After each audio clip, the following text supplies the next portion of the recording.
yourself.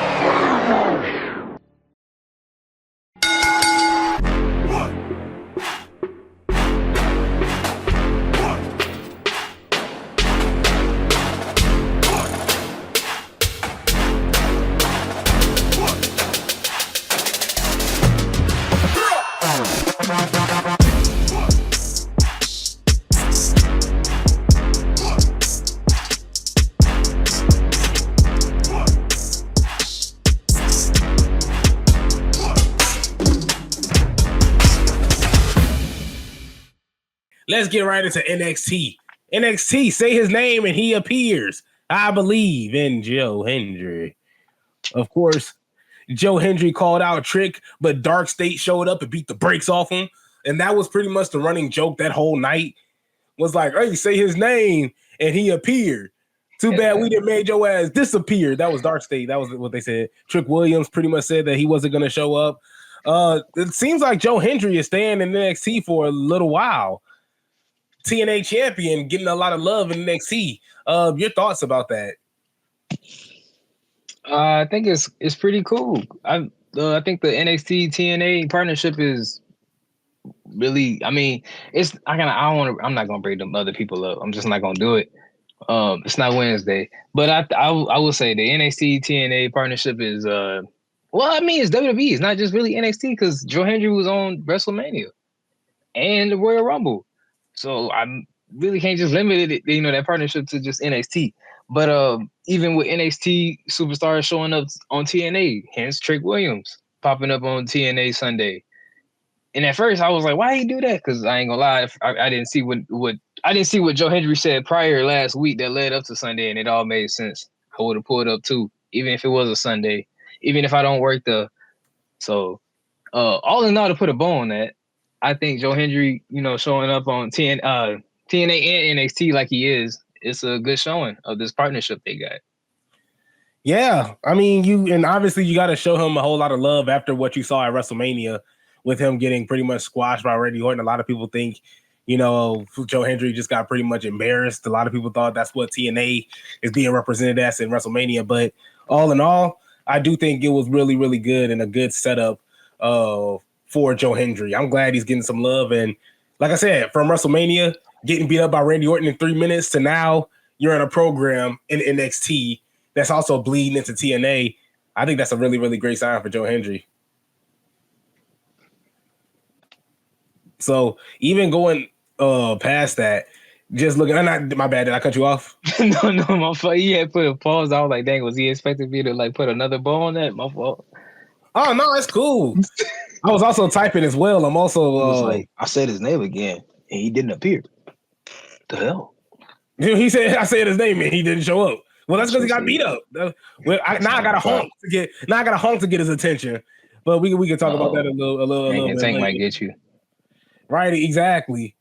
But I watched them do a main event before I saw Monday. I'm sorry, I didn't mean to cut you off. When I was at Monday Night Raw last year, March, they were like the main event, like early, tag team match. And I was like, man, don't nobody care about no Hank and Tank. But I mean, look, they took out my most hated team, Fraxium. So, they forever gonna be one of my favorites now. They're forever gonna be one of my favorites. Exactly. And they honestly, this was one of the first times I've seen them. I've seen them a couple times and I've done what you did. Really didn't care. I said, oh yeah, phooey. I don't care no more. It is what it is.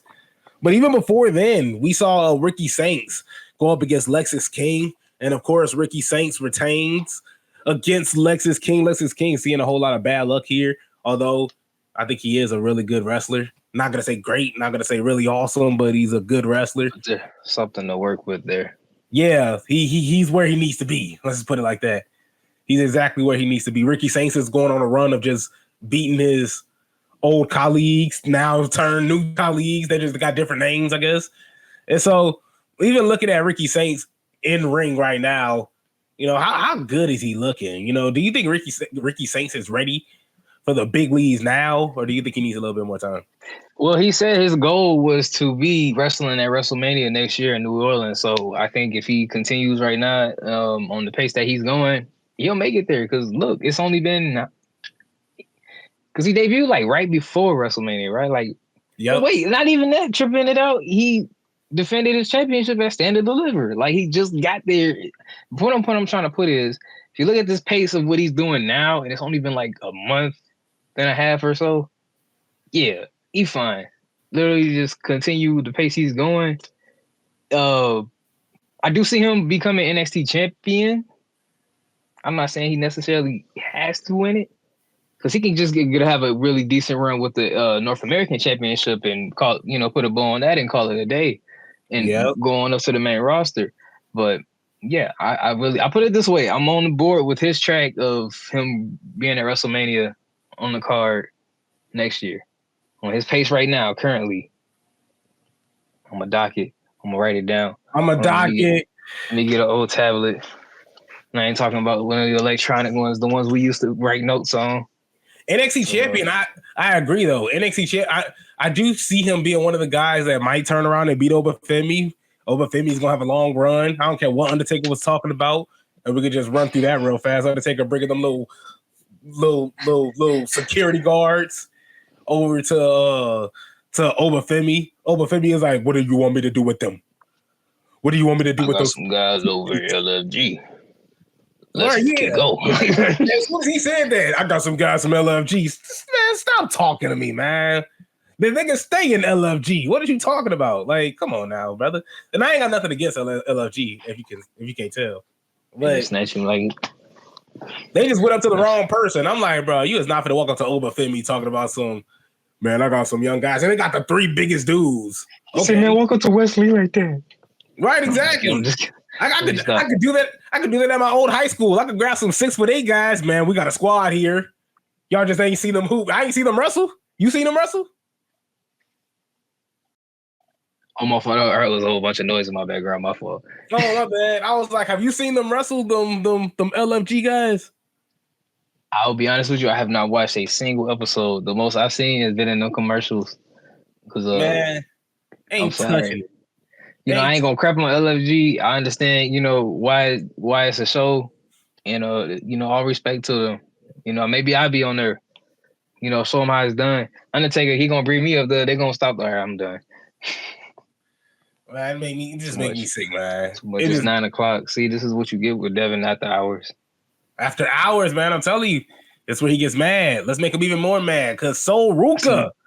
I'm gonna get mad over that. Well, that's the thing. Sol Ruca defeats Karmen Petrovic. I thought it was a really cool match. I love me some Sol Ruca. She was doing springboards from the bottom rope. Man, Sol Ruca just you can't even do that in 2K.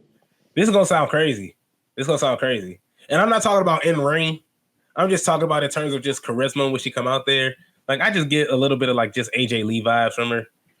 Just like she just seems so like if she came out to the lighted up theme music, the theme song, I wouldn't care. It just fits it perfectly. Going to light up. No, I see exactly what you mean. And her being the women's North American champion is just adding on even more to it. Man, as it should. And so even going through with that, I mean, just looking at how everything's playing out, Zarya, of course, is pretty much staring at the North American title, breathing on it, looking at her reflection, because it ain't hers. So she's pretty much she's the belt holder. Not only is she the belt holder, she's also the Sol Ruca holder. She got to carry it to the ring. Exactly. She's going to get mad eventually. But even with that, backstage, Kaylani scriptedly told her that, you don't defend that every week like I do. And that's the problem. She just won it. The only difference between her and Aaliyah is that she just don't look down. The only difference between her and Aaliyah is that she just don't look down when she read her script, man. Other than that, they sound the exact same. You don't defend that championship, and you know it. And you know it. And you should be ashamed of yourself. Like, dang, man. You shouldn't even have to that should be memorized. Like, it ain't even that deep. But even outside of that, of course, Zarya, gets in front of Sol Ruca like, hey, man, if you want to touch Sol Ruca, you gotta touch me first. She said that Spider-Man, you got to go through me. You got to go through me. And honestly, I loved every second of it. And that's honestly, I could see Zarya being like, hey, y'all don't touch Sol Ruca because I want to touch Sol Ruca. It's just like, I want to, with that. What's that F5 should be doing? Yeah. Out of nowhere one day, it's going to hurt. Because they've been going roller skate together and all that stuff. And I can't wait because I think that's a match that I can't wait to see happen. Honestly, I think that's going to be a match that's awesome. I don't know if Ruca is going to be able to handle all that, or maybe that's going to be the match that moves her away from the North American title and elevates her. Or she retains. Either or. I don't see Ruca being hurt by this afterwards at all. But we was honking all day, Pauls. We might as well just continue to honk. Hank and Tank, of course, had their NXT tag team title match against Inamura and Briggs. Josh Briggs, the one that was flipping out months ago. He looked like a crazy man. He looked like a crackhead, if we're just gonna be honest. That man looked evil. He was crazy. I just remember him flipping out on commentators. They had to carry. He was carrying them. Oh wait, no, that was I'm sorry. That was his partner though. That was Josh. Not Josh. I know exactly.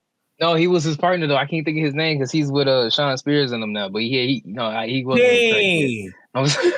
Josh Briggs. I was legit kind of scared for the dude. Dang, man, I forgot. I feel bad because I forgot his name. Yeah, there we go. Oh man, thank you. You can easily swatch them names all together. They like bicycle license plates, to be honest. That's a good save, man. That was a great save. But see, look, hey, it's 9:20. Look at that. There goes. It's 9:20. People, only a certain kind of people will tell you what time it is. But even then, I think the match was pretty solid. Like I said, I'm becoming more and more of a Hank and Tank fan. I'm going to continue to keep honking as they're on the screen. As we mentioned before, even though we see him, Hank and Tank, being alongside Joe Hendry, we still look at the LFG guys that still come up from the fray the Undertaker was talking about. I think NXT is already stacked.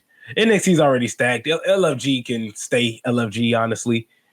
And when you're seeing the tag team titles being not only defended, not only also being shown this much throughout the couple of weeks that we've seen it, because honestly, if we're looking at it, look at the outrage from SmackDown and Raw as well. Aren't you loving, the action that we're seeing from the NXT tag team division? Because I'm over here all excited because I was gonna jump because not even just LFG that they're teasing, people to show up. Even Evolve, because Evolve had a couple of weeks ago, Swipe Right. They went against Fraxum. And it was a pretty good match. Oh, you watching Evolve? This man watching Evolve. Because at first I was like, Swipe Right. I'm like, man, you're going somewhere, man. But then they showed up on NXT, so I'm like, well, shoot, they must be, something if they advanced up to here to be, on here to have a match on NXT for Evolve. And I was impressed. So, I mean, for them to even have, as we're talking about how deep the tag team is just inside of NXT alone, then you throw in people from LFG you can bring in. Then you throw in people from Evolve you can bring in. And we're not even talking about TNA. Yeah, exactly. You got the Hardys that could show up at any point. It's endless. It is absolutely endless, man. And I can't wait to see where they go with it. But even switching from the men's division, we still have the women's division because, of course, now we can hold off for a second because, of course, we know how Roxanne is. But Roxanne and Giulia are talking backstage, and Roxanne is kind of, the high school girl. You guys seen Easy A. I'm pretty sure you guys have seen Easy A, or Mean Girls. Roxanne Perez is one of them. There it goes. Roxanne Perez is in there. I was like, yeah, no, I was like, my movie. I had to think she doesn't even go here. Yeah, you don't even go here. Come on now, we all know one of them. Roxanne Perez is one of them. So Roxanne Perez is like, I hated you when you showed up, but now I kind of like you because you're useful. It's just like that's pretty much how it's being played out. And Giulia is just like, hey, look, let's just tag. I don't know. I can't really generalize it. I feel like they just came to a synopsis that, hey, we're talented, we're tag teaming together, and we're beating the brakes off of the Raw Women's Champion right now. Let's just continue to team up and let's see how far this goes. Let's just keep doing this. We see Io Sky and, of course, Jordynne Grace team up. Jordynne Grace looks absolutely amazing. Swole Sabrina Carpenter. Espresso with a little bit of, with a little bit of power to it, Can't do it. But I love how this women's division is turning out. Io Sky got the brakes beat off of her, but of course she ain't finna lose in the NXT. She did enough of that in the NXT. So just going how that's played out, just looking how this is fared. I mean, you're just seeing how this is playing out. You're seeing the NXT champion Stephanie McCure wrestle on a pretty much daily basis. Of course, I'm exaggerating, but you're seeing her a whole lot. Man, this women's division is stacked. Where do you see this going for NXT? Do you see it getting a little overcrowded? Do you see somebody getting the old NXT treatment, the Shinsuke, Asuka, that kind of treatment where we're not really seeing them as powerful or dominant as they was in NXT? I say yes to all of that. I see it definitely getting overcrowded because from just, as we were just bringing up, like the different influx of people that they could just bring in from anywhere at any point, on top of already been boasting about how stacked their women's division's been even before we were talking about any other promotions or anything coming into it. So, and now when you step to this year, because last year they were just teasing like Giulia and Stephanie, and now they're the main forefront of it all now at this point. Yeah, and it's been cool to see Stephanie to just have matches like very competitive matches on Monday Night Raw. And she's their NXT champion. Like it's cool to see that exposure for that brand, and crossing over with stories where Roxanne's coming out to attack, and now Io's involved. Now she's coming to NXT. So it's a lot of that crossplay will kind of help with the overcrowdedness because I feel like, you kind of designate other people's towards something else so it doesn't seem so crowded up. Because think about people that's not even like what's Jada Parker gonna do, for instance, or Lola Vice, for instance. Those are like big players too, and we're looking at this going like, oh shoot, what's next? And we haven't even factored them into it. That's how deep it is. So it's another NXT, the tag team division, the women's division. It kind of is an endless choice. And so the bag is deep. The bag is deep. And we also shouldn't be shocked whenever somebody wants to leave. We also got to throw that. I mean, there's also a good like I know you say you didn't want to bring up the company across the street because you hate them, but I really feel like it's one of those things where you see that not necessarily that it's not so overcrowded over there, but you could be dominant over there, man. Mercedes Moné, the only person that's out there beating everybody up. Hey, I could beat up Mercedes Moné. Look how much I drew here at WWE. Look how much I did here at WWE. Yada, yada, yada. So I really think that's perfect. I thought NXT was a really solid show. Devin, your thoughts on NXT? I thought NXT was a very solid show indeed. I agree. And, me and NXT, we go way back. So, I watched NXT 2.0 grow up right before my eyes. And I'm really proud to see where they're going. They have an identity, I want to say. It feels like a show that, it feels like a brand that knows what they're trying to do. And I mean, I ain't trying to say obviously they should, but there was a time where I was like, what the heck is this supposed to be? One minute I'm supposed to take Braun Breaker seriously, and the next minute you got this man trying to break dance and do karaoke. One of these ain't the other.